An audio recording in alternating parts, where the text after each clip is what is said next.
In today's video, I'm going to teach you how to change language on Zoom. If your Zoom app is showing the wrong language, or you simply want to switch it to one that's easier for you to use, this is a very quick process. You don't need to open a meeting or go through a bunch of settings menus.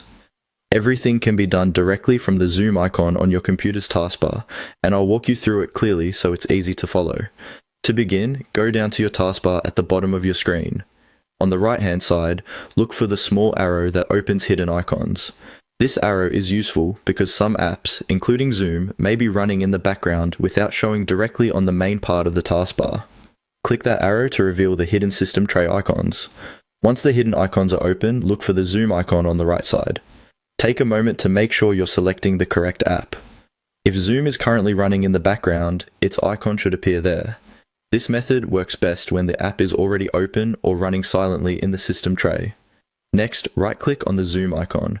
This will open a small menu with several options related to the app.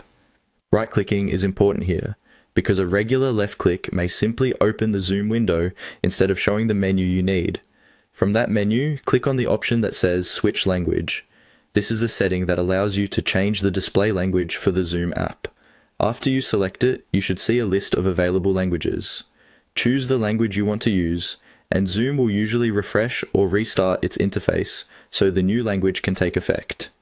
If you don't see the language change immediately, give the app a few seconds or close and reopen Zoom if needed. In some cases, the app may need a brief restart before all menu items update properly. That's completely normal. A helpful tip is to make sure Zoom is fully updated if the language menu doesn't appear as expected. Older versions can sometimes behave a little differently. Also, if Zoom isn't showing in the hidden icons area, try opening the app first and then checking the taskbar again. And that's all it takes to change the language on Zoom.